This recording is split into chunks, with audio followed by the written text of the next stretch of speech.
Good morning all. ನಾನು ಅಂಬರೀಶ್ ಪೋತ್ನಾಳ್. ಮತ್ತೊಮ್ಮೆ ಎಲ್ರಿಗೂ ಅಮರ್ಸ್ ಕ್ಲಾಸಸ್ಗೆ ಸ್ವಾಗತ. ಇದು ಕ್ಲಾಸ್ ನಂಬರ್ 1132 ಆಗುತ್ತೆ ಮತ್ತು May 2026 important days and themes ಆಗುತ್ತೆ.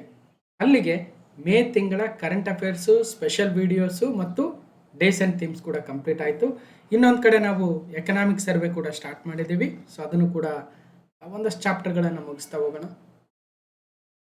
ಮತ್ತು ನಿಮ್ಮ ಎಕ್ಸಾಮ್ಗಳು ಬರೋದ್ರೊಳಗಡೆ ಎಕನಾಮಿಕ್ ಸರ್ವೆ ಕೂಡ ಮುಗಿಸೋಣ ಒಂದು ಕಡೆ. ಮತ್ತೊಂದು ಕಡೆ UPSC ಕ್ವಶನ್ ಪೇಪರ್ನ ಸಾಲ್ವ್ ಮಾಡಿ ಅಂತ ಕೇಳಿದಿರಿ. ಆದಷ್ಟು ಒಂದಷ್ಟು current affairs, budget, economic survey ಮಾಡ್ತಕ್ಕಂಥ ಪ್ರಯತ್ನ ಮಾಡೋಣ. ಮತ್ತು 9 ಮತ್ತು 10 ಮೇ 2026 ನಡೆದಿರ್ತಕ್ಕಂಥ KE ಎಕ್ಸಾಮ್ಸ್ ಇದ್ದಾವೆ. ನಾನು ಅವಾಗ ಸ್ವಲ್ಪ ರಜದಲ್ಲಿದ್ದೆ. ಅವನ್ನು ಕೂಡ ಆದಷ್ಟು ಕರೆಂಟ್ ಅಫೇರ್ಸ್ ಆದರೂ ಕಂಪ್ಲೀಟ್ ಮಾಡಿಕೊಡೋ ಪ್ರಯತ್ನ ಈ ತಿಂಗಳು ಜೂನ್ ತಿಂಗಳಲ್ಲಿ ಮಾಡ್ತೀನಿ. ಜೊತೆಗೆ ಜೂನ್ ತಿಂಗಳ ಕರೆಂಟ್ ಅಫೇರ್ಸು ಕೂಡ ಸ್ಟಾರ್ಟ್ ಮಾಡೋಣ. ಸ್ಪೆಷಲ್ ವಿಡಿಯೋಸು IPL ಮೇಲೆ ಒಂದು ಬಾಕಿ ಇದೆ. ಅದೇ ಥರ NFHS 6 ರಿಪೋರ್ಟ್ ಬಂದಿದೆ, national family health survey report. ಜೊತೆಗೆ ನಾರ್ಡಿಕ್ ಸಮಿಟ್ ನಡೆದಿತ್ತು. ಮೋದಿಯವರು 5 ನೇಷನ್ ಭೇಟಿ ಕೊಟ್ಟಿದ್ರು. ಅದನ್ನು ಕೂಡ ಸಪ್ರೇಟ್ ವಿಡಿಯೋದಲ್ಲಿ ಮಾಡಿಕೊಡ್ತೀನಿ. ಹೀಗೆ ಎಲ್ಲೆಲ್ಲಿ ಸ್ಪೆಷಲ್ ವಿಡಿಯೋಸ್, ಈವನ್ ಈಗ ಫ್ರೆಂಚ್ ಓಪನ್ ಮುಗಿಯುತ್ತೆ, ಸೊ ಅದರದ್ದು ಕೂಡ ನೋಡೋಣ. ಸೊ ಹೀಗೆ ಎಲ್ಲೆಲ್ಲಿ ಸ್ಪೆಷಲ್ ವಿಡಿಯೋಸ್ ಬೇಕಾಗುತ್ತೆ ಅಲ್ಲೆಲ್ಲಿ ಸ್ಪೆಷಲ್ ವಿಡಿಯೋಸ್ ಮುಖಾಂತರ MCQ ತಂದು PYQನ ತಂದು ಕೊಡ್ತಕ್ಕಂಥ ಪ್ರಯತ್ನ. ಮತ್ತೊಂದು ಕಡೆ ಆಸ್ ಯೂಶುವಲ್ ನಮ್ಮ ಕರೆಂಟ್ ಅಫೇರ್ಸ್ ಕೂಡ ನಡೀತಾ ಇರ್ತವೆ. ಇಷ್ಟು ಹೇಳ್ತಾ important days and themes 2026 May ಆಗುತ್ತೆ. ಬನ್ನಿ ಹಾಗಾದರೆ ಏನೇನಿದೆ. ಮೇ 1 ಇಂಟರ್ನ್ಯಾಷನಲ್ ಲೇಬರ್ ಡೇ, ಅಂತಾರಾಷ್ಟ್ರೀಯ ಕಾರ್ಮಿಕ ದಿನ. ಕಾರ್ಮಿಕರಿಗೋಸ್ಕರನೇ ಅವರ ದುಡಿಮೆಯನ್ನು ನಾವು ಗೌರವಿಸ್ತಕ್ಕಂಥ ದಿನ ಇಂಟರ್ನ್ಯಾಷನಲ್ ಲೇಬರ್ ಡೇ, ಅಂತಾರಾಷ್ಟ್ರೀಯ ಕಾರ್ಮಿಕ ದಿನವಾಗುತ್ತೆ. 2026 ಮೇ 1 ಆಚರಿಸಿದ ಅಂತಾರಾಷ್ಟ್ರೀಯ ಕಾರ್ಮಿಕ ದಿನದ theme ensuring A healthy psycho social working environment. Ensuring A healthy psycho social working environment. May 1, 2026 ಆಚರಿಸಿದ ಇಂಟರ್ನ್ಯಾಷನಲ್ ಲೇಬರ್ ಡೇ, ಅಂತಾರಾಷ್ಟ್ರೀಯ ಕಾರ್ಮಿಕ ದಿನದ ಥೀಮ್ ಆಗುತ್ತೆ. ಯಾಕೆ ಮೇ 1? ಯಾಕೆ ಪರ್ಟಿಕ್ಯುಲರ್ಲಿ ಮೇ 1 ಅಂದರೆ 1886 ಚಿಕಾಗೋದಲ್ಲಿ ಅಂದಿನ ಕಾರ್ಮಿಕರು ನಮಗೆ 8 ಗಂಟೆಗಳ ಕೆಲಸದ ಅವಧಿಯನ್ನು ಮಾತ್ರ ನೀಡಿ ಅಂತ ಪ್ರತಿಭಟನೆಯನ್ನು ಮಾಡ್ತಾರೆ. ಆ ಪ್ರತಿಭಟನೆಯಲ್ಲಿ ಒಂದಷ್ಟು ಗೊಂದಲಗಳಾಗಿ ಒಂದಷ್ಟು ಸಾವಿಗೆ ಕಾರಣವಾಗುತ್ತೆ. ಅದನ್ನು ಹೇ ಮಾರ್ಕೆಟ್ ಘಟನೆ ಅಂತ ಕರೀತಾರೆ. ಅದು 1886 ಮೇ 1 ಆ ಘಟನೆ ಅಥವಾ ಒಂದು ಸ್ಟ್ರೈಕ್ ಆರಂಭ ಆಗಿದ್ದರಿಂದ ಇಂಟರ್ನ್ಯಾಷನಲ್ ಲೇಬರ್ ಡೇ 2026 1 ಮೇ. ಹಾಗಾಗಿ ಪ್ರತಿ ವರ್ಷ ಮೇ 1 ಕಾರ್ಮಿಕರ ದಿನ ಅಂತ ಆಚರಣೆ ಮಾಡ್ತೀವಿ. ಈ ವರ್ಷದ ಥೀಮ್ ಏನು ನೆನ್ಪಿಟ್ಟಿರಿ, ಯಾವ ದಿನ, ಯಾವುದಕ್ಕೆ ಕಾರಣ ಏನಂತ ಕೂಡ ನೆನ್ಪಿಡಿ. May 3 World Press Freedom Day, ವಿಶ್ವ ಪತ್ರಿಕಾ ಸ್ವಾತಂತ್ರ್ಯ ದಿನ. ಮೇ 3 ಪತ್ರಿಕಾ ಸ್ವಾತಂತ್ರ್ಯದ ಮೂಲಭೂತ ತತ್ವಗಳನ್ನು ಆಚರಿಸ್ತಕ್ಕಂಥ ದಿನವಾಗಿದೆ. ಪತ್ರಿಕಾ ಸ್ವಾತಂತ್ರ್ಯ, ಅದರ ಮೌಲ್ಯಮಾಪನ ಮತ್ತು ಮಾಧ್ಯಮ ಅದರ ಸ್ವಾತಂತ್ರ್ಯದ ಮೇಲಿನ ದಾಳಿಯಿಂದ ರಕ್ಷಿಸಲು ತಮ್ಮ ವೃತ್ತಿ ಸಂದರ್ಭದಲ್ಲಿ, ಅಂದರೆ ಪತ್ರಿಕೆ ವೃತ್ತಿ ಸಂದರ್ಭದಲ್ಲಿ ಪ್ರಾಣ ಕಳೆದುಕೊಂಡಿರ್ತಕ್ಕಂಥ ಪತ್ರಕರ್ತರಿಗೆ ಗೌರವ ಸಲ್ಲಿಸುವ ದಿನ May 3 World Press Freedom Day, ವಿಶ್ವ ಪತ್ರಿಕಾ ಸ್ವಾತಂತ್ರ್ಯ ದಿನವಾಗುತ್ತೆ. 2026 theme shaping a future at peace. Shaping a future at peace ಮುಂದುವರಿಯುತ್ತಾ promoting press freedom for human rights, development and security. Shaping a future at peace ಅಂತ ಇಷ್ಟು ಮಾತ್ರ ಕೇಳ್ತಾರೆ. ಯಾಕಂದರೆ ಭಾಳ ಉದ್ದನೇ ಥೀಮ್ ಇರೋದ್ರಿಂದ ಮೇಜರ್ ಪಾರ್ಟ್ ಏನಿದೆ shaping a future at peace ಅಂತ. So World Press Freedom Day 3 May 2026 ವಿಶ್ವ ಪತ್ರಿಕಾ ಸ್ವಾತಂತ್ರ್ಯ ದಿನವಾಗುತ್ತೆ. ಮೇ 5 ವರ್ಲ್ಡ್ ಅಸ್ತಮ ದಿನ, ವಿಶ್ವ ಅಸ್ತಮ ದಿನ. ಮೊದಲ ಅಸ್ತಮ ದಿನವನ್ನು 1998 ಆಚರಿಸಲಾಯಿತು. ಹಾಗೇನು ಅಸ್ತಮ ರೋಗಿಗಳು ಎದುರಿಸ್ತಾ ಇರತಕ್ಕಂಥ ಸವಾಲುಗಳ ಬಗ್ಗೆ ಜಾಗೃತಿಯನ್ನು ಮೂಡಿಸ್ತಕ್ಕಂಥ ಗುರಿಯಾಗುತ್ತೆ. 2026 ಮೇ 5 ಆಚರಿಸಿದ ವಿಶ್ವ ಅಸ್ತಮ ದಿನ, ವರ್ಲ್ಡ್ ಅಸ್ತಮ ದಿನದ theme access to anti inflammatory inhalers for everyone with asthma, still an urgent need. World asthma day May 5. Access to inflammatory inhalers for everyone. With asthma still an urgent need. May 7 ನಮ್ಮ ದೇಶಕ್ಕೆ ಮೊದಲ Nobel ಪಾರಿತೋಷಕವನ್ನು ತಂದುಕೊಟ್ಟಂತಹ, ಇಡೀ ಏಷ್ಯಾದಲ್ಲಿಯೇ ಮೊಟ್ಟ ಮೊದಲ Nobel prize ವಿಜೇತರು ಎನಿಸಿಕೊಂಡಿರುವ, ನಮ್ಮ ದೇಶದ ರಾಷ್ಟ್ರಗೀತೆ ಜನಗಣಮನವನ್ನು ಬರೆದಿರುವ ರವೀಂದ್ರನಾಥ ಟ್ಯಾಗೋರರ ಜಯಂತಿ ಆಗುತ್ತೆ. ರವೀಂದ್ರನಾಥ್ ಟ್ಯಾಗೋರ್ ಜಯಂತಿ ಮೇ 7 ಆಗುತ್ತೆ. ಬಂಗಾಳದ ಶ್ರೇಷ್ಠ ಕವಿಗಳು, ಬರಹಗಾರರು, ಸಾಂಸ್ಕೃತಿಕ ಪ್ರತಿಮೆಗಳಲ್ಲಿ ಒಬ್ಬರಾದ ರವೀಂದ್ರರ ಜೀವನ ಮತ್ತು ಪರಂಪರೆಯನ್ನು ಆಚರಿಸುವ ಮಹತ್ವದ ಹಬ್ಬ, ಮಹತ್ವದ ದಿನ ಮೇ 7 ಆಗುತ್ತೆ. Rabindranath Tagore was the first Indian citizen to be awarded and also the first Asian to be awarded Nobel Prize in 1913. So, ಕವಿ, ಬರಹಗಾರರು, ತತ್ವಶಾಸ್ತ್ರಜ್ಞರು ರವೀಂದ್ರನಾಥ ಟ್ಯಾಗೋರ್ ಜನ್ಮದಿನದ ಸಭೆ ನೆನಪು. CRDR PSI ಕ್ವಶನ್ ಪೇಪರಲ್ಲಿ ನೊಬೆಲ್ ಪ್ರಶಸ್ತಿ ಪಡೆದ ಭಾರತ ಮೂಲದ ಏಷ್ಯಾ ಖಂಡದ ಮೊದಲ ವ್ಯಕ್ತಿ ಯಾರು ಅಂತ ಕೇಳಿದ್ರು. Is the first person of Indian origin and the first Asian to be awarded with Nobel prize ಅಂದರೆ ಸೊ ಅಗೇನ್ ರವೀಂದ್ರನಾಥ ಟ್ಯಾಗೋರ್ ಅವರು ಎಕ್ಸಾಮಲ್ಲಿ ಪ್ರಶ್ನೆ ಕೇಳಿದ್ರು. ಸೊ ರವೀಂದ್ರರ ಅಥವಾ ರವೀಂದ್ರನಾಥ್ ಟ್ಯಾಗೋರರ ಬಗ್ಗೆ ಸೊ ಡೀಟೇಲ್ಸ್, ಅವರು ಎಲ್ಲಿ ಜನನ 7 ಮೇ 1861 ಕಲ್ಕತ್ತಾದಲ್ಲಿ, ಅಗೇನ್ 8 ಆಗಸ್ಟ್ 1941 ಕಲ್ಕತ್ತಾದಲ್ಲಿ ತಮ್ಮ ಮರಣವನ್ನು ಹೊಂತಾರೆ. ಗೀತಾಂಜಲಿ ಕೃತಿ ನೆನಪಿರಬೇಕು.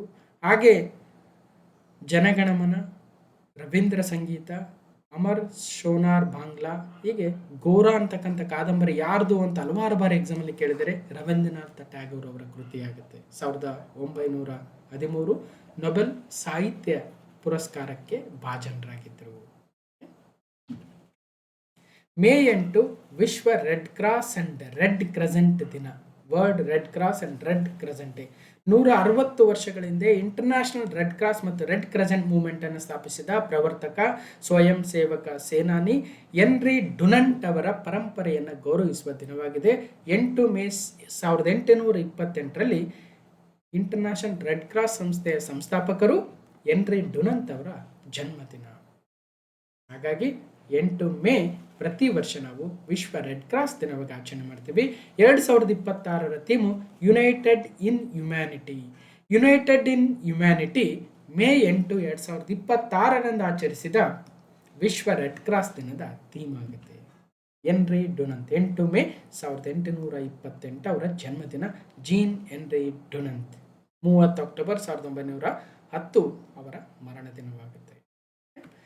1901ರಲ್ಲಿ ಹೆನ್ರಿ ಡುನಂಟ್ ಅವರಿಗೆ ನೊಬೆಲ್ ಶಾಂತಿ ಪುರಸ್ಕಾರ, ಮೋಸ್ಟ್ಲಿ ಮೊದಲ ಶಾಂತಿ ನೊಬೆಲ್ ಪುರಸ್ಕಾರ ಹೆನ್ರಿ ಡುನಂಟ್ ಅವರಿಗೆ ಸಂದಿತ್ತು. ನಾವು ನಮ್ಮ ನೊಬೆಲ್ ಪ್ರೈಸಸ್ ಅಂತೇನು ಪ್ರತಿ ವರ್ಷ ಒಂದು ವಿಡಿಯೋ ಮಾಡ್ತೀವಿ, ಅದರಲ್ಲಿ ಸೊ ಈ ವಿಚಾರಗಳನ್ನು ಮಾತಾಡಿರ್ತೀವಿ. ಯಾರಿಗೆ ಮೊದಲ ನೊಬೆಲ್ ಪ್ರಶಸ್ತಿಗಳನ್ನು ಕೊಟ್ಟರು, ರೆಡ್ ಕ್ರಾಸ್ ಸಂಸ್ಥೆಗೆ ಎಷ್ಟು ಬಾರಿ ನೊಬೆಲ್ ಪ್ರಶಸ್ತಿ ಬಂದಿದೆ. ಮೊನ್ನೆ UPSC ಕ್ವಶನ್ ಪೇಪರಲ್ಲಿತ್ತು, ಕೆಳಗಿನ ಯಾವ ಸಂಸ್ಥೆಗಳಿಗೆ 2 ಬಾರಿ ನೊಬೆಲ್ ಪ್ರಶಸ್ತಿ ಬಂದಿದೆ ಅಂತ. UPSC ಕ್ವಶನ್ ಪೇಪರ್ ನಾನು ಟೆಲಿಗ್ರಾಮಲ್ಲಿ ಹಾಕಿದ್ದೆ ಅದರ ಡೀಟೇಲ್ಸು. ಸೊ ಅದ್ರ ವಿಡಿಯೋ ಕೂಡ ಮಾಡ್ತೀನಿ, ಸ್ವಲ್ಪ ವೆಯ್ಟ್ ಮಾಡಿ. ಯಾಕೆ ಆ ವಿಡಿಯೋ ಮಾಡಬೇಕು? ಈಗ ಆಲ್ರೆಡಿ ಎಕ್ಸಾಮ್ ಮುಗಿದು 10 ದಿನ ಮೇಲಾಯಿತು ಅಂದರೆ ಮುಂದಿನ KEA ಪರೀಕ್ಷೆಗಳು, KPSC ಪರೀಕ್ಷೆಗಳು ಅದನ್ನು ಫಾಲೋ ಮಾಡ್ತಾರೆ. ಆ ಟಾಪಿಕ್ಗಳ ಮೇಲೆ ಪ್ರಶ್ನೆಗಳು ಬರ್ತವೆ. ಅದೇ ಕ್ವಶನ್ ಬರುತ್ತಂತಲ್ಲ, ಆ ಟಾಪಿಕ್ಗಳ ಮೇಲೆ ಕಾನ್ಸಂಟ್ರೇಟ್ ಮಾಡ್ತಾರೆ. ಈಗ ಮೊನ್ನೆ ಲಾರ್ಜ್ ಲ್ಯಾಂಗ್ವೇಜ್ ಮಾಡೆಲ್ಸ್ ಅಥವಾ LLMs ಮೇಲೆ ಏನು ಪ್ರಶ್ನೆ ಕೇಳಿದ್ರು UPSCಲಿ, ಆಲ್ರೆಡಿ KEAದವ್ರು ಹಿಂದೆ ಕೇಳಿದ್ರು, ಆದರೆ ಅಷ್ಟು ಡೀಪಾಗಿ ಕೇಳಿರಲಿಲ್ಲ. ಬ್ಲಾಕ್ ಚೈನ್ ಟೆಕ್ನಾಲಜಿ ಮೇಲೆ UPSCಲಿ ಒಂದು ಪ್ರಶ್ನೆ ಇತ್ತು, ಅಥವಾ ನಮ್ಮ ಟೆನ್ನಿಸ್ ಗ್ರ್ಯಾಂಡ್ ಸ್ಲಾಮ್ ಮೇಲೆ ಪ್ರಶ್ನೆ ಇತ್ತು. ಆದರೆ ಆ ರೀತಿ ಪ್ರಶ್ನೆಯನ್ನು ಇದುವರೆಗೂ ನಾವೆಲ್ಲೂ ನೋಡಿರಲಿಲ್ಲ. ಹಾಗಾದರೆ ಟೆನ್ನಿಸ್ ಗ್ರ್ಯಾಂಡ್ ಸ್ಲಾಮ್ ಮೇಲೆ, LLM ಮೇಲೆ, ಬ್ಲಾಕ್ ಚೈನ್ ಟೆಕ್ನಾಲಜಿ ಮೇಲೆ ಯಾವ ಪ್ರಶ್ನೆಗಳಿದ್ವು? ಸ್ವಲ್ಪ ವೆಯ್ಟ್ ಮಾಡಿ, ಅದನ್ನು ಸಾಲ್ವ್ ಮಾಡಿಕೊಡ್ತೀನಿ. ಮೇ 11 ನ್ಯಾಷನಲ್ ಟೆಕ್ನಾಲಜಿ ಡೇ, ರಾಷ್ಟ್ರೀಯ ತಂತ್ರಜ್ಞಾನ ದಿನ. ವಿಜ್ಞಾನಿಗಳು, ಸಂಶೋಧಕರು, ಇಂಜಿನಿಯರ್ಗಳು ಮತ್ತು ತರಬೇತುದಾರರ ಸಾಧನೆಗಳು ಮತ್ತು ಕೊಡುಗೆಗಳನ್ನು ನೆನಪಿಸಿಕೊಳ್ಳುವ, ಸಂಭ್ರಮಿಸುವ ದಿನ ರಾಷ್ಟ್ರೀಯ ತಂತ್ರಜ್ಞಾನ ದಿನ. ಮೇ 11 ಅಧಿಕೃತವಾಗಿ ಮೇ 11, 1999ರಂದು ಆಚರಿಸಲಾಯಿತು. ಯಾಕೆ ಮೇ 11 ನ್ಯಾಷನಲ್ ಟೆಕ್ನಾಲಜಿ ಡೇ? ಏನಾಯಿತು ಅವತ್ತು? ವೈ ಪರ್ಟಿಕ್ಯುಲರ್ಲಿ ಮೇ 11 ಅಂದರೆ, ರಾಜಸ್ಥಾನದ ಪೋಖ್ರಾನ್ನಲ್ಲಿ ಅಣ್ವಸ್ತ್ರ ಪರೀಕ್ಷೆ ನಡೆಸುವ ಮೂಲಕ ಭಾರತವು ಜಗತ್ತಿಗೆ ತನ್ನ ಶಕ್ತಿಯನ್ನು ಪ್ರದರ್ಶಿಸಿದ ದಿನ 1998 ಮೇ 11, ಆಪರೇಷನ್ ಶಕ್ತಿ. ಅಂದಿನ ಪ್ರಧಾನಮಂತ್ರಿಗಳು ಅಟಲ್ ಬಿಹಾರಿ ವಾಜಪೇಯಿರವರು ಪ್ರಪಂಚಕ್ಕೆ ನಾವು ಕೂಡ ನಮ್ಮ ಹತ್ರ ಕೂಡ ಅಣ್ವಸ್ತ್ರಗಳು ಇದ್ದಾವೆ ಅಂತ 2ನೇ ಬಾರಿ ಪ್ರೂವ್ ಮಾಡಿರ್ತಕ್ಕಂಥದ್ದು. 1998 ಮೇ 11 ಆಪರೇಷನ್ ಶಕ್ತಿ. ಅದಾದ ಮರು ವರ್ಷದಿಂದ ನಾವು ಅದೇ ದಿನವನ್ನು ಮೇ 11 ನ್ಯಾಷನಲ್ ಟೆಕ್ನಾಲಜಿ ಡೇ, ರಾಷ್ಟ್ರೀಯ ತಂತ್ರಜ್ಞಾನ ದಿನ ಅಂತ ಆಚರಣೆ ಮಾಡ್ತಾ ಇದ್ವಿ. 2026 ಮೇ 11 ಆಚರಿಸಿದ ನ್ಯಾಷನಲ್ ಟೆಕ್ನಾಲಜಿ ಡೇ ರಾಷ್ಟ್ರೀಯ ತಂತ್ರಜ್ಞಾನ ದಿನದ theme responsible innovation for inclusive growth. Responsible innovation for inclusive growth, May 11 national technology day, ರಾಷ್ಟ್ರೀಯ ತಂತ್ರಜ್ಞಾನ ದಿನವಾಗುತ್ತೆ. ಮುಂದುವರಿಯುತ್ತಾ ವರ್ಲ್ಡ್ ಮೈಗ್ರೇಟರಿ ಬರ್ಡ್ ಡೇ, ವಿಶ್ವ ವಲಸೆ ಅಕ್ಕಿ ದಿನ. ಇದೊಂದು ವಿಶೇಷ ಏನಂದರೆ ವರ್ಷದಲ್ಲಿ 2 ಬಾರಿ ವರ್ಲ್ಡ್ ಮೈಗ್ರೇಟರಿ ಬರ್ಡ್ ಡೇನ ಆಚರಿಸ್ತೀವಿ. ಈ ವರ್ಷ ಅಂದರೆ ಮೇ ಮತ್ತು ಅಕ್ಟೋಬರ್ 2ನೇ ಶನಿವಾರ ಅಷ್ಟೇ. ಮೇ 2ನೇ ಶನಿವಾರ ಈ ವರ್ಷ ಮೇ 9ಕ್ಕೆ ಆಗ್ತಾ ಇದೆ. ಅದೇ ಥರ ಅಕ್ಟೋಬರ್ 2ನೇ ಶನಿವಾರ 10 ಅಕ್ಟೋಬರ್ಗೆ ಆಗ್ತಾ ಇದೆ. ನಾವು ಅಕ್ಟೋಬರ್ ಡೇಸ್ ಅಂಡ್ ಥೀಮ್ಸಲ್ಲಿ ಮತ್ತೆ ಡಿಸ್ಕಷನ್ ಮಾಡೋಣ. ಕಳೆದ ವರ್ಷ ಮೇ 2ನೇ ಶನಿವಾರ ಯಾವತ್ತು ಬಂದಿತ್ತು ಗೊತ್ತಿಲ್ಲ, ನೀವು ಹೋಗಿ ನೋಡಿ. ಈ ವರ್ಷ ಅಂತೂ 9 ಮೇ ಬಂದಿದೆ. 2026 ಮೇ 9 ಮತ್ತು 10 ಅಕ್ಟೋಬರ್ ಅಂತ ಆಚರಿಸುವ 2026 ಈ ಒಂದು ವರ್ಲ್ಡ್ ಮೈಗ್ರೇಟರಿ ಬರ್ಡ್ ಡೇ ವಿಶ್ವ ವಲಸೆ ಅಕ್ಕಿ ದಿನದ theme every bird counts your observation matter. Every bird counts your observation matter. World Migratory Bird day 2026 9th May ಆಗುತ್ತೆ. ಜನರಲ್ ಆಗಿ 2ನೇ ಶನಿವಾರ ಮೇ, 2ನೇ ಶನಿವಾರ ಅಕ್ಟೋಬರ್.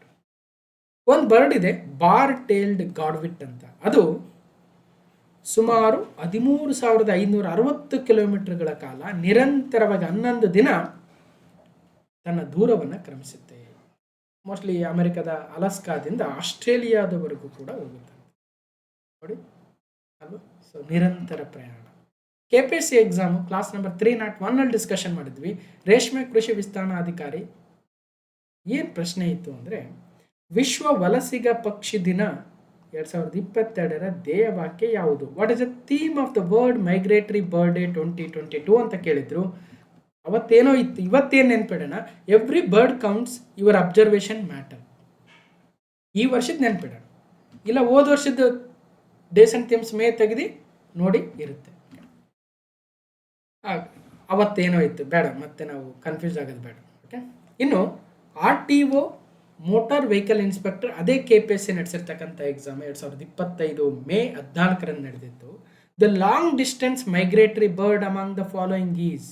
ಅತಿ ದೂರದ ವಲಸೆ ಅಕ್ಕಿ ಈ ಕೆಳಗಿನವುಗಳಲ್ಲಿ ಯಾವುದು? ಅಂದರೆ ಒಂದು ಪ್ರದೇಶದಿಂದ ಇನ್ನೊಂದು ಪ್ರದೇಶಕ್ಕೆ ವಲಸೆ ಹೋಗ್ತಕ್ಕಂಥ ಅಕ್ಕಿಗಳಲ್ಲಿ ನಾವೇನು ಮೈಗ್ರೇಟರಿ ಬರ್ಡ್ಸ್ ಅಂತ ಕರಿತೀವಿ, ಅದರಲ್ಲಿ ಯಾವ ಬರ್ಡ್ ಅತಿ ದೂರ ವಲಸೆ ಹೋಗುತ್ತೆ ಅಂತ ಕೇಳಿದ್ದಾರೆ. Arctic turn. ಯಾವುದು?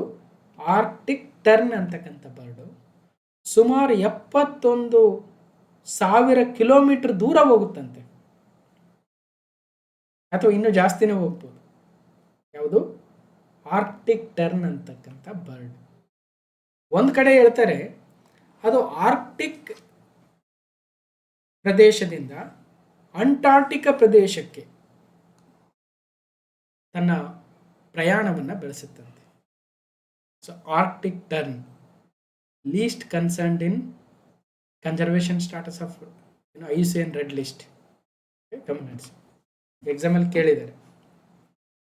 They fly from Arctic, that is north polar region ಇಂದ ಅಂಟಾರ್ಟಿಕಾಕ್ಕೆ ಸೌತ್ ಪೋಲಾರ್ ರೀಜನ್ವರೆಗೂ ಆರ್ಕ್ಟಿಕ್ ಟರ್ನ್ ಅಂತಕ್ಕಂಥ ಬರ್ಡು ತನ್ನ ಪ್ರಯಾಣವನ್ನು ಬೆಳೆಸುತ್ತೆ. ಹಾಗಾಗಿ longest distance migration is done by Arctic tern ಅಂತ ಕರೀತಾರೆ. ಒಂದು ನೆನಪಿಲ್ಲ, ಎಕ್ಸಾಮಲ್ಲಿ ಕೇಳಿದ್ದಾರೆ KPSC ಅವರೇ, ಭಾಳ ಹಳೆ ಪ್ರಶ್ನೆ ಅಲ್ಲ, 2025 ಪ್ರಶ್ನೆ. ಮೇ 12 ಇಂಟರ್ನ್ಯಾಷನಲ್ ನರ್ಸಸ್ ಡೇ, ಅಂತಾರಾಷ್ಟ್ರೀಯ ದಾದಿಯರ ದಿನ ಅಥವಾ ಶುಶ್ರೂಷಕಿಯರ ದಿನ ಅಂತ ಕರಿಬೋದು. ಅಂತಾರಾಷ್ಟ್ರೀಯ ದಾದಿಯರ ದಿನ ಆಧುನಿಕ ಶುಶ್ರೂಷೆಯ ಮೂಲ ತತ್ವಜ್ಞಾನಿ ಫ್ಲಾರೆನ್ಸ್ ನೈಟಿಂಗಲ್ ಅವರ ಜನ್ಮದಿನವಾಗುತ್ತೆ. 1820 ಮೇ 12 ಜನಿಸ್ತಾರೆ ಫ್ಲಾರೆನ್ಸ್ ನೈಟಿಂಗಲ್ ಅವರು. ಅವರ ಜನ್ಮದಿನದ ನೆನಪಿಗಾಗಿ ಪ್ರತಿ ವರ್ಷ ಮೇ 12 ಅಂತಾರಾಷ್ಟ್ರೀಯ ಶುಶ್ರೂಷಕಿಯರ ದಿನ ಅಥವಾ ದಾದಿಯರ ದಿನ ಅಥವಾ ಇಂಟರ್ನ್ಯಾಷನಲ್ ನರ್ಸಸ್ ಡೇ ಅಂತ ಆಚರಣೆ ಮಾಡ್ತೀವಿ. Okay, 2026 theme our nurses our future, empowered nurses save lives. Our nurses our future, May 12 international nurses day. Civil peace 2017 ಒಂದು ಪ್ರಶ್ನೆ ಇತ್ತು. ಯಾರನ್ನು ಲೇಡಿ ವಿತ್ ಲ್ಯಾಂಪ್ ಎಂದು ಕರೆಯುತ್ತಾರೆ? Who was known as A lady with lamp ಅಂದ್ರೆ again Florence Nightingale ಅವರು. ಅಂದ್ರೆ ಯುದ್ಧದಲ್ಲಿ ಮಡಿದಂತಹ ಸೈನಿಕರಿಗೆ ಶುಶ್ರೂಷೆಯನ್ನ ಮಾಡಿರ್ತಕ್ಕಂತಹ ಫ್ಲೋರೆನ್ಸ್ ನೈಟಿಂಗೇಲ್ ಅವರ ಸೇವೆಯನ್ನ ನೆನಪಿಸ್ಕೊಳ್ಬೇಕಾಗುತ್ತೆ. ಹಾಗಾಗಿ ಅವ್ರನ್ನ ಲೇಡಿ ವಿತ್ ದ ಲ್ಯಾಂಪ್ ಅಂತ, ಅಂದ್ರೆ ಆ ಲ್ಯಾಂಪಿನ ಬೆಳಕಿನಲ್ಲಿ ಗಾಯಗೊಂಡ ಸೈನಿಕರಿಗೆ ಸೇವೆಯನ್ನು ಸಲ್ಲಿಸಿರ್ತಕ್ಕಂಥ ಫ್ಲಾರೆನ್ಸ್ ನೈಟಿಂಗೇಲ್ ಅವರ ಸೇವೆಯ ನೆನಪಿಗಾಗಿ 12 ಮೇ 1827 ಅವರ ಜನ್ಮದಿನ 12 ಮೇ ಪ್ರತಿ ವರ್ಷ ನಾವು ಅಂತಾರಾಷ್ಟ್ರೀಯ ದಾದಿಯರ ದಿನವಾಗಿ ಆಚರಣೆಯನ್ನು ಮಾಡ್ತಾ ಇದ್ದೀವಿ. ಓಕೆ, ಮೇ 12 ಮತ್ತೊಂದು ವಿಶೇಷ ದಿನ. ಶಂಕರಾಚಾರ್ಯರ ಜನ್ಮದಿನವೂ ಹೌದು, ರಾಮಾನುಜಾಚಾರ್ಯರ ಜಯಂತಿಯೂ ಹೌದು. ಹಾಗಾದರೆ ಶಂಕರಾಚಾರ್ಯರು ಮತ್ತು ರಾಮಾನುಜಾಚಾರ್ಯರ ಪ್ರತಿಪಾದನೆಗಳು ಏನು? ಅವರು ಯಾವ ಸಿದ್ಧಾಂತವನ್ನು ಪ್ರತಿಪಾದಿಸಿದರು ಅಲ್ವಾ? ಸೊ ಏನನ್ನ ನಾವಿಲ್ಲಿ ಎಕ್ಸಾಮ್ ಪಾಯಿಂಟ್ ಆಫ್ ವ್ಯೂ ಅಲ್ಲಿ ತಿಳ್ಕೊಬೇಕಾಗುತ್ತೆ, ಅಥವಾ ಜೀವನದ ಪಾಯಿಂಟ್ ಆಫ್ ವ್ಯೂ ಅಲ್ಲಿ ಶಂಕರರ ಮತ್ತು ರಾಮಾನುಜರ ಅಂಶಗಳನ್ನು ತಿಳ್ಕೊಳ್ತಾ ಹೋಗೋಣ. ಶಂಕರಾಚಾರ್ಯರು ಕ್ರಿಸ್ತ ಶಕ 788ರಲ್ಲಿ ಕೇರಳದ ಕಾಲಾಡಿ ಎಂಬಲ್ಲಿ ಜನಿಸ್ತಾರೆ. ಶಿವಗುರು ಮತ್ತು ಆರ್ಯಾಂಬ ಇವರ ತಂದೆ ತಾಯಿಯರು. ಇವರು ಸಾಂಸಾರಿಕ ಜೀವನದಲ್ಲಿ ಆಸಕ್ತಿ ಹೊಂದದೆ ತಾಯಿಯ ಅನುಮತಿ ಪಡೆದು ಸನ್ಯಾಸಿ ಆಗ್ತಾರೆ. ಅವರು ಸನ್ಯಾಸ ಸ್ವೀಕರಿಸಿದ ನಂತರ ನರ್ಮದಾ ನದಿ ತೀರದಲ್ಲಿ ತಮ್ಮ ಗುರುಗಳು ಗೋವಿಂದ ಭಗವತ್ಪಾದರನ್ನ ಭೇಟಿಯಾಗ್ತಾರೆ. ಹಾಗಾಗಿ ಎಕ್ಸಾಮ್ ಅಲ್ಲಿ ಕೇಳ್ತಾರೆ, ಶಂಕರಾಚಾರ್ಯರ ಗುರುಗಳು ಗೋವಿಂದ ಭಗವತ್ಪಾದರು.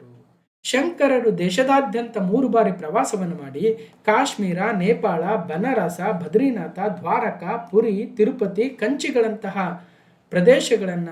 ಸ್ಥಳಗಳನ್ನು ಭೇಟಿ ನೀಡ್ತಾರೆ. ಶಂಕರರು ಪ್ರತಿಪಾದಿಸ್ತಕ್ಕಂತಹ ಸಿದ್ಧಾಂತವನ್ನು ಅದ್ವೈತ ಸಿದ್ಧಾಂತ ಅಂತ ಕರಿತೀವಿ. ಅದ್ವೈತ ಸಿದ್ಧಾಂತ ಶಂಕರಾಚಾರ್ಯರು. ಸರ್ವಜ್ಞ, ಜಗದ್ಗುರು ಎಂಬ ಬಿರುದುಗಳನ್ನು ಹೊಂದಿದ್ದವರು ಯಾರು? ಅಗೇನ್ ಶಂಕರಾಚಾರ್ಯರು. ಅವರು ಹಲವಾರು ಮಠಗಳನ್ನು ಸ್ಥಾಪನೆ ಮಾಡ್ತಾರೆ. ಪ್ರಮುಖ 4 ಮಠಗಳು ಎಂದರೆ ಉತ್ತರದಲ್ಲಿ, ಉತ್ತರಾಖಂಡದಲ್ಲಿ ಗರ್ವಾಲ ರೀಜನ್ ಅಲ್ಲಿ ಜ್ಯೋತಿರ್ಮಠವನ್ನ, ಹಾಗೆ ದಕ್ಷಿಣದಲ್ಲಿ ನಮ್ಮ ಕರ್ನಾಟಕದ ಶೃಂಗೇರಿಯಲ್ಲಿ ಶೃಂಗೇರಿ ಶಾರದಾ ಪೀಠವನ್ನ, ಹಾಗೆ ಪಶ್ಚಿಮದಲ್ಲಿ ಗುಜರಾತಿನ ದ್ವಾರಕದಲ್ಲಿ ಕಾಳಿಕಾ ಮಠವನ್ನ, ಮತ್ತು ಪೂರ್ವದಲ್ಲಿ ಒಡಿಸ್ಸಾದ ಪೂರಿಯಲ್ಲಿರುವ ಗೋವರ್ಧನ ಮಠ. ಹೀಗೆ 4 ಮಠ, ಪೂರಿಯ ಗೋವರ್ಧನ ಮಠ, ದ್ವಾರಕೆಯ ಕಾಳಿಕಾ ಮಠ, ಬದ್ರಿನಾಥದ ಜ್ಯೋತಿರ್ಮಠ ಮತ್ತು ಶೃಂಗೇರಿಯ ಶಾರದಾ ಪೀಠಗಳನ್ನು ಅವರು ಸ್ಥಾಪನೆ ಮಾಡ್ತಾರೆ. ಕೇಳಿದರೆ ಎಕ್ಸಾಮ್ ಅಲ್ಲಿ, ಅದಕ್ಕೋಸ್ಕರ ಒತ್ತು ಕೊಟ್ಟು ಹೇಳ್ತಾ ಇರ್ತಕ್ಕಂಥದ್ದು. ಶಿವ, ವಿಷ್ಣು, ಸೂರ್ಯ, ಗಣೇಶ, ಕುಮಾರ, ಶಕ್ತಿ ದೇವರುಗಳ ಪೂಜೆಗೆ ಪ್ರಾಮುಖ್ಯತೆ ನೀಡುವುದರ ಮೂಲಕ ವಿವಿಧ ಪಂಥಗಳನ್ನು ಒಂದುಗೂಡಿಸುವ ಪ್ರಯತ್ನವನ್ನು ಮಾಡ್ತಾರೆ ಶಂಕರಾಚಾರ್ಯರು. ಆದ್ದರಿಂದ ಇವರನ್ನ ಷಣ್ಮತ ಸ್ಥಾಪನಾಚಾರ್ಯ ಎಂದು ಕರೆಯಲಾಗಿದೆ. ಶಂಕರರು ಬ್ರಹ್ಮಸೂತ್ರ, ಉಪನಿಷತ್ತು, ಭಗವದ್ಗೀತೆಗಳ ಮೇಲೆ ವ್ಯಾಖ್ಯಾನಗಳನ್ನು ಬರೆದರೆ. ಇವರ ಕೃತಿಗಳು ವಿವೇಕ ಚೂಡಾಮಣಿ, ಶಿವಾನಂದ ಲಹರಿ, ಆನಂದ ಲಹರಿ, ಸೌಂದರ್ಯ ಲಹರಿ ಮತ್ತು ಭಜಗೋವಿಂದಂ. ಶಂಕರರು ಇಷ್ಟೆಲ್ಲ ಸಾಧನೆ ಮಾಡಿದ್ದರು. ಕೇವಲ ತಮ್ಮ 32ನೇ ಕಿರಿಯ ವಯಸ್ಸಿನಲ್ಲಿ ಮರಣ ಹೊಂದಿದ್ರು. ಆ 32 ವಯಸ್ಸಿನಲ್ಲಿ ಎಷ್ಟೆಲ್ಲ ಸಾಧನೆಗಳನ್ನು ಮಾಡಿದ್ರು ಅಲ್ವಾ? ಬಹಳ ಆಶ್ಚರ್ಯ ಆಗುತ್ತೆ. ಇನ್ನು ಅದ್ವೈತ ಸಿದ್ಧಾಂತ ಅಂದ್ರೇನು? ಇದ್ರ ಬಗ್ಗೆ ಆಲ್ರೆಡಿ ನಾನು ಇತಿಹಾಸದಲ್ಲಿ ಪಾಠವನ್ನು ಮಾಡಿದ್ದೀನಿ. ಈಗ ಮತ್ತೆ ಬಹಳಷ್ಟು ಹೇಳಕ್ ಹೋಗಲ್ಲ. ಇದೇ ತರ ಅದ್ವೈತ ಸಿದ್ಧಾಂತ ಅಂದ್ರೇನು, ಯಾರು ಪ್ರತಿಪಾದನೆ ಮಾಡಿದ್ರು, ಅದರ ಉದ್ದೇಶ ಏನು, ಅದೇ ರೀತಿಯಾಗಿ ರಾಮಾನುಜಾಚಾರ್ಯರ ಬಗ್ಗೆ ಕೂಡ ಇತಿಹಾಸದ ಪ್ಲೇ ಲಿಸ್ಟ್ ಅಲ್ಲಿ ಹೋಗಿ ನೋಡಿದ್ರೆ ನೀವು ಪಾಠಗಳಿದ್ದಾವೆ. ಯಾರಿಗೆ ಸಾಧ್ಯ ಇದೆ, ಯಾರಿಗೆ ಅನುಕೂಲ ಅನಿಸುತ್ತೆ ಹೋಗಿ ನೋಡಿ. ಅದೇ ರೀತಿಯಾಗಿ ರಾಮಾನುಜಾಚಾರ್ಯರು ಒಂದು ಸ್ವಲ್ಪ ಮಾಹಿತಿ ಹೇಳೋದಾದ್ರೆ, ಚೆನ್ನೈ ಸಮೀಪದ ಶ್ರೀ ಪೆರಂಬೂದೂರಿನಲ್ಲಿ ಕ್ರಿಸ್ತ ಶಕ 1017ರಲ್ಲಿ ಜನಿಸ್ತಾರೆ. ಅವರ ತಂದೆ ತಾಯಿಗಳು ಕೇಶವ ಸೋಮಯಾಜಿ ಮತ್ತು ಕಾಂತಿಮತಿ. ಹಾಗೆ ಅವರು 16ನೇ ವಯಸ್ಸಿನಲ್ಲಿ ವಿವಾಹವಾಗ್ತಾರೆ. ಸಂಸಾರದ ಜೀವನದಿಂದ ವಿಮುಕ್ತಿ ಹೊಂದಿ ಸನ್ಯಾಸಿ ಆಗ್ತಾರೆ. ಇವರು ಗುರುಗಳು ಯಮುನಾಚಾರ್ಯರು. ಯಮುನಾಚಾರ್ಯರು ಇವರನ್ನ ಶ್ರೀರಂಗಂ ಮಠದ ಮುಖ್ಯಸ್ಥರನ್ನಾಗಿ ಮಾಡಬೇಕು ಅಂತ ಅನ್ಕೊಂಡಿದ್ರು. ಆದರೆ ಆಗಲಿಲ್ಲ. ಅವರು ಶ್ರೀರಂಗಂ ತಲುಪುವಷ್ಟರಲ್ಲೇ ಅವರು ನಿಧನರಾದರಂತೆ. ನಂತರ ರಾಮಾನುಜಾಚಾರ್ಯರ ಮುಂದೆ ಶ್ರೀರಂಗಂ ಮಠದ ಮುಖ್ಯಸ್ಥರಾಗಿ ವೈಷ್ಣವ ಮತವನ್ನು ಜನಪ್ರಿಯಗೊಳಿಸ್ತಾ ಹೋದರು. ಆದರೆ ಅಂದಿನ ಚೋಳರಾಜ ಕುಲೋತ್ತುಂಗನಿಗೆ ಇದು ಇಷ್ಟವಾಗಲಿಲ್ಲ. ಹಾಗಾಗಿ ಯಾಕಂದರೆ ಆತ ಶೈವ ಮತಸ್ಥನಾಗಿದ್ದ. ಆದ್ದರಿಂದ ರಾಮಾನುಜಾಚಾರ್ಯರು ನಮ್ಮ ಕರ್ನಾಟಕದ ಮೇಲುಕೋಟೆಗೆ ಬರ್ತಾರೆ. ಮೇಲುಕೋಟೆಯಲ್ಲಿ ವೈಷ್ಣವ ಮಠವನ್ನು ಸ್ಥಾಪನೆ ಮಾಡ್ತಾರೆ. 20 ವರ್ಷ ಇರ್ತಾರೆ. ನಂತರ ಕುಲೋತ್ತುಂಗನ ಮರಣದ ನಂತರ ತಮಿಳುನಾಡಿಗೆ ಹೋಗ್ತಾರೆ. ಎಕ್ಸಾಮಲ್ಲಿ ಕೇಳಿದ್ರು, ಯಾರು ಕುಲೋತ್ತುಂಗ ಚೋಳನ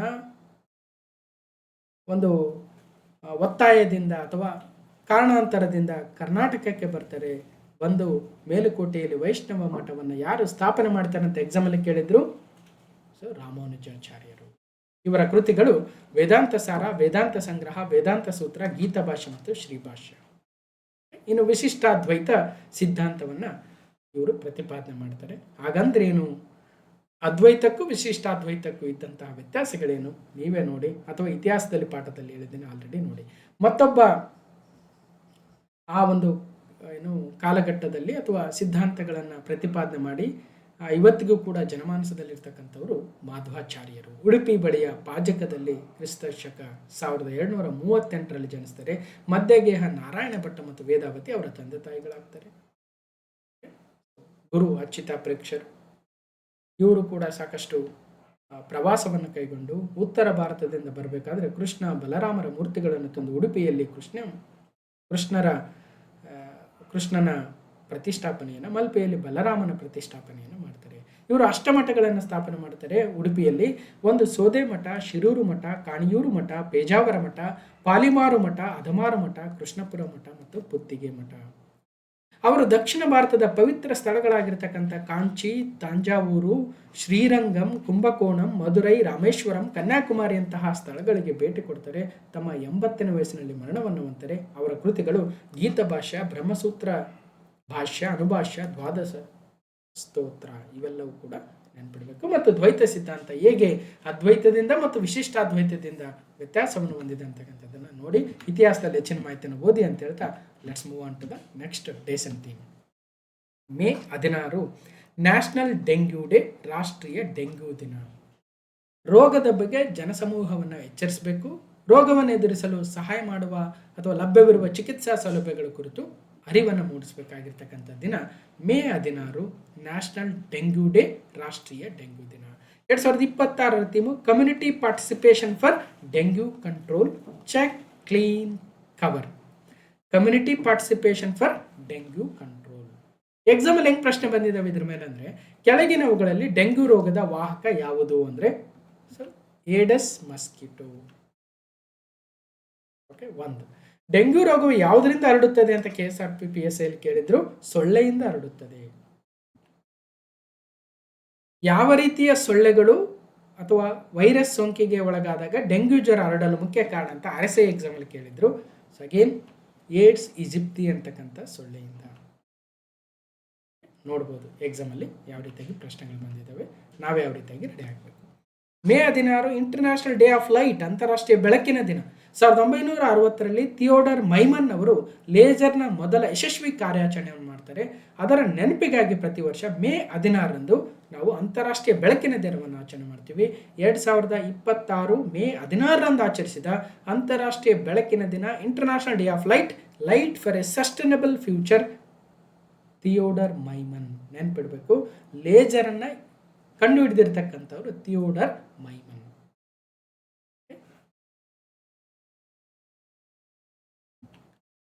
ಮೇ 17 ವರ್ಲ್ಡ್ ಟೆಲಿಕಾಂ ಡೇ, ವಿಶ್ವ ಟೆಲಿಕಾಂ ದಿನ.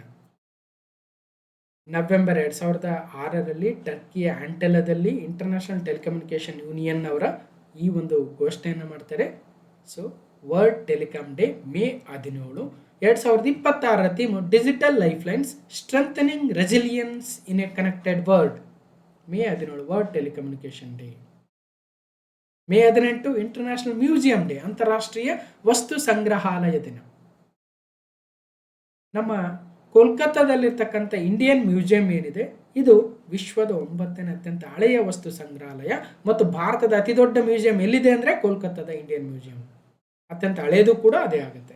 2026 May 18 international day of museum ಅಥವಾ ಅಂತಾರಾಷ್ಟ್ರೀಯ ವಸ್ತು ಸಂಗ್ರಹಾಲಯ ದಿನದ theme museums uniting A divided world. Museums uniting A divided world. May 18, 2026 international museum day.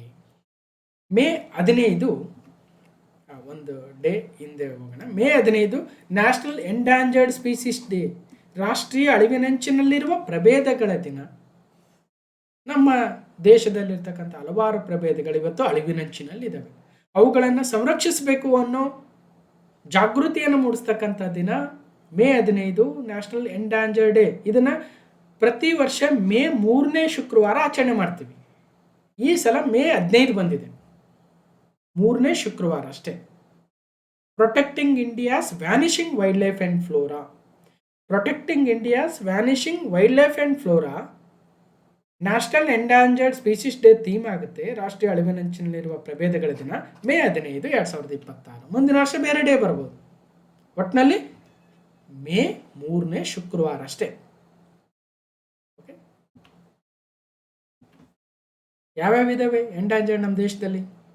Bengal tiger, Asiatic lion, great Indian bustard, Ganges river dolphin, ಅದೇ ಥರ ಬರ್ಡ್ಸು, ಪ್ಲಾಂಟ್ಸು.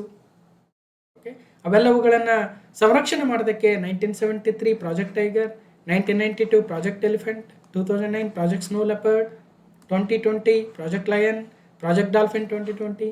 ಸೊ ಹೀಗೆ ಹಲವಾರು ಕನ್ಸರ್ವೇಷನ್ ಎಫರ್ಟ್ಸನ್ನು ಕೂಡ ಸರ್ಕಾರ ಆಗ್ತಾ ಇದೆ. ಅದ್ರ ಮೇಲೆ ಕೂಡ ಹಿಂದೆ ಮಾಡಿದ್ದೀವಿ ವಿಡಿಯೋಸ್, ಹೋಗಿ ನೋಡಿ. ಎಕಾಲಜಿ, ಎನ್ವಿರಾನ್ಮೆಂಟ್ ಫೋಲ್ಡರಲ್ಲಿ ಅಥವಾ ಪ್ಲೇ ಲಿಸ್ಟಲ್ಲಿ ಇದ್ದಾವೆ. ಒಂದು ಎಕ್ಸಾಮಲ್ಲಿ PDO ನಾನಿಸಿಕೆ ಎಕ್ಸಾಮಲ್ಲಿ ಕೋಲಾರದ ಎಲೆ ಮೂಗಿನ ಬಾವಲಿ, ಕೋಲಾರ್ ಲೀಫ್ ನೋಸ್ ಬ್ಯಾಟ್ ಬಗ್ಗೆ ಕೆಳಕಂಡ ಯಾವ ಹೇಳಿಕೆಗಳು ತಪ್ಪಾಗಿದ್ದಾವೆ ಅಂತ.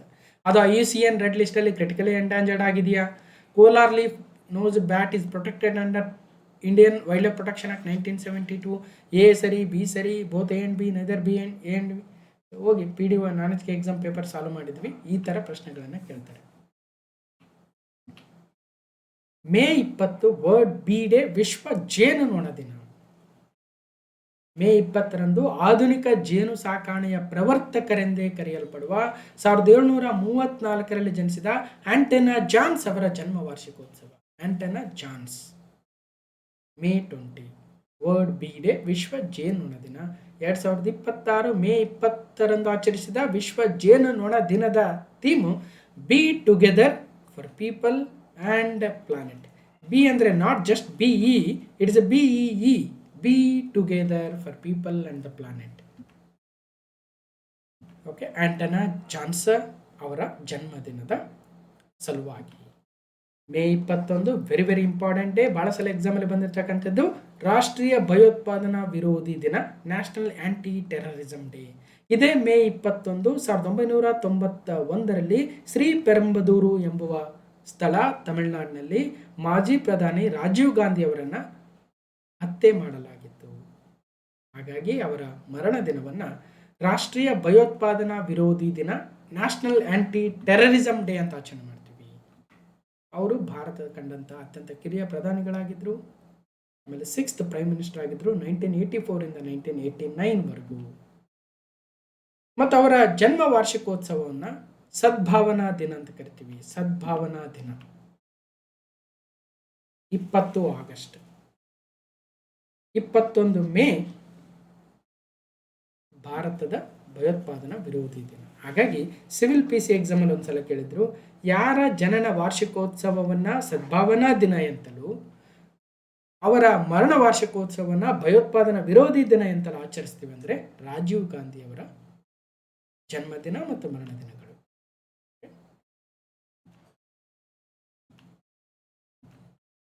ಇದೇ ರೀತಿಯಾಗಿ ಜೂನಿಯರ್ ಅಕೌಂಟ್ ಅಸಿಸ್ಟೆಂಟ್ ಎಕ್ಸಾಮಲ್ಲಿ ಕೇಳಿದ್ರು. ಇದನ್ನು ಕೂಡ ಕ್ಲಾಸ್ ನಂಬರ್ 425 ಸಾಲ್ವ್ ಮಾಡಿದ್ವಿ. ದಿನಾಂಕಗಳೊಂದಿಗೆ ಮಹತ್ವದ ದಿನಗಳನ್ನು ಗುರುತಿಸಿ ಅಂತೇಳಿ ಭಯೋತ್ಪಾದನಾ ವಿರೋಧಿ ದಿನ ಮೇ 21, ರಾಷ್ಟ್ರೀಯ ಮತದಾರರ ದಿನ ಜನವರಿ 25, ಸಂವಿಧಾನ ದಿನ ನವೆಂಬರ್ 26, ಮಾನವ ಹಕ್ಕುಗಳ ದಿನ ಡಿಸೆಂಬರ್ 10. ಹೀಗೆ ಡೇಸ್ ಆ್ಯಂಡ್ ಥೀಮ್ಸು ಒಂದೊಂದು ಸಲ ನಮಗೆ ಡೆಫಿನೆಟ್ಲಿ 1 ಮಾರ್ಕ್ಸನ್ನು ತಂದುಕೊಡುತ್ತೆ.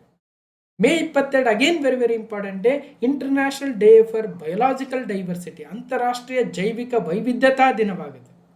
ಜಗತ್ತಿನ ಜೀವ ವೈವಿಧ್ಯತೆ ಎದುರಿಸುತ್ತಿರುವ ಸಮಸ್ಯೆಗಳನ್ನು ಪ್ರಚುರಪಡಿಸಲು acting locally for global impact 22nd May 2026 international day for the biological diversity, ಅಂತಾರಾಷ್ಟ್ರೀಯ ಜೈವಿಕ ವೈವಿಧ್ಯತಾ ದಿನದ ಥೀಮ್ ಆಗುತ್ತೆ. ಮೇ 22 ವರ್ಲ್ಡ್ ಪ್ರಿಕ್ಲಾಂಪ್ಸಿಯಾ ಡೇ, ವಿಶ್ವ ಪ್ರಿಕ್ಲಾಂಪ್ಸಿಯಾ ದಿನವಂತೆ. ಅಂದರೆ ಗರ್ಭಿಣಿ ಮಹಿಳೆಯರು ಅವರಲ್ಲಿ ಉಂಟಾಗ್ತಕ್ಕಂಥ ಆರೋಗ್ಯದ ಸಮಸ್ಯೆ, BP, ಈ ರೀತಿಯ ವಿವಿಧ ಹೆಲ್ತ್ ಡಿಫಿಕಲ್ಟೀಸ್ ಉಂಟಾಗುತ್ತೆ, ಅದನ್ನು ವರ್ಲ್ಡ್ ಪ್ರಿಕ್ಲಾಂಪ್ಸಿಯಾ ಡೇ ಅಂತ ಕರಿತೀವಿ. ಅದರಿಂದ ಉಂಟಾಗ್ತಕ್ಕಂಥ ತೊಂದರೆ, ಅದನ್ನು ತಡೆಗಟ್ಟುವುದರಲ್ಲಿ ಏನು ಎಚ್ಚರಿಕೆಯನ್ನು ತೆಗೆದುಕೊಳ್ಬೇಕು ಮತ್ತು ಅದಕ್ಕೆ ಬೇಕಾಗಿರ್ತಕ್ಕಂಥ ಚಿಕಿತ್ಸೆ ಬಗ್ಗೆ ಅರಿವನ್ನು ಮೂಡಿಸ್ತಕ್ಕಂಥ ದಿನ May 22. Theme know the symptoms take action. Know the symptoms take action, world preeclampsia day. ಇದು ಸಾಮಾನ್ಯವಾಗಿ ನಾವು ನಮ್ಮ ಕರೆಂಟ್ ಅಫೇರ್ಸಲ್ಲಿ ಕೂಡ ಒಂದ್ಸಲ ಡಿಸ್ಕಷನ್ ಮಾಡಿದ್ವಿ. ಯಾವ ದಿನವನ್ನು ವಾರ್ಷಿಕವಾಗಿ ಪ್ರಿಕ್ಲಾಂಪ್ಸಿಯಾ ದಿನ ಅಂತ ಆಚರಿಸ್ತಾರೆ? ಮೇ 22 ಅಂತೆ. ಅಂದರೆ ಮಾರಣಾಂತಿಕ ಗರ್ಭಧಾರಣೆಯ ತೊಡಕುಗಳ ಬಗ್ಗೆ ಜಾಗೃತಿಯನ್ನು ಮೂಡಿಸ್ತಕ್ಕಂಥದ್ದು. ಗರ್ಭಧಾರಣೆಯ 20ನೇ ವಾರದ ನಂತರ ಅಥವಾ ಪ್ರಸವ ನಂತರ ಸಂಭವಿಸುವ ಅಪಾಯಕಾರಿ ಅಧಿಕ ರಕ್ತದೊತ್ತಡ ಮತ್ತು ವಿವಿಧ ಅಂಗಗಳ ಸಮಸ್ಯೆಗಳನ್ನು ಕುರಿತು ಉಂಟಾಗ್ತಕ್ಕಂಥ ತೊಂದರೆಗಳು, ವರ್ಲ್ಡ್ ಪ್ರಿಕ್ಲಾಂಪ್ಸಿಯಾ ಡೇ ಅಂತೆ. May 24 international day of the marker. Marker ಅಂತಕ್ಕಂಥ ಪ್ರಾಣಿಯ ಅಂತಾರಾಷ್ಟ್ರೀಯ ದಿನ. ಇದು ಮಧ್ಯ ಏಷ್ಯಾ ಮತ್ತು ದಕ್ಷಿಣ ಏಷ್ಯಾದ ಪರ್ವತ ಪ್ರದೇಶಗಳಲ್ಲಿ ಕಂಡುಬರುವ ಒಂದು ಎಂಡೆಮಿಕ್ ಆಗಿರ್ತಕ್ಕಂಥ ಸ್ಪೀಸೀಸ್ ಆಗುತ್ತೆ ಮಾರ್ಕರ್. ಅದನ್ನು ಸಂರಕ್ಷಿಸಬೇಕನ್ನೋ ಉದ್ದೇಶದಿಂದ ಪ್ರತಿ ವರ್ಷ ಮೇ 24 ನಾವು international day of the marker ಅಂತ ಕರಿತೀವಿ. ಇದನ್ನು ಕೂಡ ಮೇ 2024 ಡಿಸ್ಕಷನ್ ಮಾಡ್ತೀವಿ. ಮಾರ್ಕರ್ ದಿನ ಯಾವತ್ತಾಚರಣೆ ಮಾಡ್ತೀವಿ? 24 ಮೇ. ಓಕೆ, ಇದೊಂದು ಸ್ಪೀಸೀಸ್, ನೆನ್ಪಿಟ್ಟಿರಿ. ಮೇ 25 ವರ್ಲ್ಡ್ ಫುಟ್ಬಾಲ್ ಡೇ, ವಿಶ್ವ ಫುಟ್ಬಾಲ್ ದಿನ. ಅಂತಾರಾಷ್ಟ್ರೀಯ ಫುಟ್ಬಾಲ್ ಪಂದ್ಯಾವಳಿಯ 100ನೇ ವಾರ್ಷಿಕೋತ್ಸವವನ್ನು ಸಂಭ್ರಮಿಸ್ತಕ್ಕಂಥ ದಿನ. ಮೇ 25, 1924 ಪ್ಯಾರಿಸ್ನಲ್ಲಿ ನಡೆದ ಬೇಸಿಗೆ ಒಲಿಂಪಿಕ್ ಕ್ರೀಡಾಕೂಟದ ನಿರ್ಣಯದ ಪ್ರಕಾರ ಇದನ್ನು ನಾವು ಆಚರಿಸ್ತಾ ಇದ್ದೀವಿ. May 25 world football day. Let's celebrate together. May 25 world thyroid day, ವಿಶ್ವ ಥೈರಾಯ್ಡ್ ದಿನ. ಥೈರಾಯ್ಡ್ ಸಮಸ್ಯೆಗಳು ಸಾಮಾನ್ಯವಾಗಿ ಏನನ್ನ ತೊಂದರೆಯನ್ನು ತಂದುಕೊಡ್ತವೆ, ರೋಗ ನಿರ್ಣಯ ಮಾಡೋದು ಹೇಗೆ, ಅದಕ್ಕೆ ಚಿಕಿತ್ಸೆ ಏನು, ಥೈರಾಯ್ಡ್ ಸಮಸ್ಯೆಯಿಂದ ಇವತ್ತು ಬಹಳಷ್ಟು ಜನ ಬಳಲ್ತಾ ಇದ್ದಾರೆ. ಸೊ ಹಾಗಾಗಿ thyroid and nutrition May 25 world thyroid day, ವಿಶ್ವ ಥೈರಾಯ್ಡ್ ದಿನದ ಥೀಮ್ ಆಗುತ್ತೆ. May 31 world anti tobacco day, ವಿಶ್ವ ತಂಬಾಕು ವಿರೋಧಿ ದಿನ. ತಂಬಾಕಿನಿಂದ ಆರೋಗ್ಯದ ಮೇಲೆ ಏನು ದುಷ್ಪರಿಣಾಮಗಳಾಗ್ತವೆ ಅದನ್ನು ಅರಿವು ಮೂಡಿಸಬೇಕು, ಶಿಕ್ಷಣವನ್ನು ನೀಡಬೇಕು. So unmasking the pill, countering the nicotine and tobacco addiction. May 31 anti tobacco day, world anti tobacco day ಅಥವಾ ವಿಶ್ವ ತಂಬಾಕು ವಿರೋಧಿ ದಿನವಾಗುತ್ತೆ. ಇಷ್ಟು ಕ್ಲಾಸ್ ನಂಬರ್ 1132 ಆಗಿತ್ತು ಮತ್ತು May 2026 important days and themes ಆಗಿತ್ತು. ಇದರ PDF ಕೂಡ ಆದಷ್ಟು ಶೀಘ್ರದಲ್ಲಿ ಶೇರ್ ಮಾಡ್ತೀವಿ. ಅಲ್ಲಿಗೆ ಮೇ ತಿಂಗಳ ಪಾರ್ಟ್ ವೈಸ್ ಕರೆಂಟ್ ಅಫೇರ್ಸ್ ಆಯಿತು, ಸ್ಪೆಷಲ್ ವಿಡಿಯೋಸ್ ಆಯಿತು ಮತ್ತು ಡೇಸ್ ಅಂಡ್ ಥೀಮ್ಸ್ ಆಯಿತು. ಇನ್ನು ಉಳಿದಿದ್ದು IPL, NFHS ರಿಪೋರ್ಟು, ಇದು ನಾರ್ಡಿಕ್ ಸಮಿತ್ತು, ಇನ್ಯಾವುದಾದ್ರೂ ಇದ್ದರೆ ಅದನ್ನು ಕೂಡ ಸ್ಪೆಷಲ್ ವೀಡಿಯೋಸಲ್ಲಿ ಮಾಡಿಕೊಟ್ಟು ನಂತರ ಜೂನ್ ತಿಂಗಳದ್ದು ಕೂಡ ಕಂಟಿನ್ಯೂ ಮಾಡೋಣ ಅಂತ ಹೇಳ್ತಾ ಈ ವಿಡಿಯೋನ ಕಂಪ್ಲೀಟಾಗಿ ನೋಡಿರ್ತಕ್ಕಂಥ ಎಲ್ರಿಗೂ ಧನ್ಯವಾದಗಳು. ಮತ್ತು ಮುಂದಿನ ವಿಡಿಯೋದಲ್ಲಿ ಸಿಗ್ತೀನಿ ಅಂತ ಹೇಳ್ತಾ ಥ್ಯಾಂಕ್ ಯು.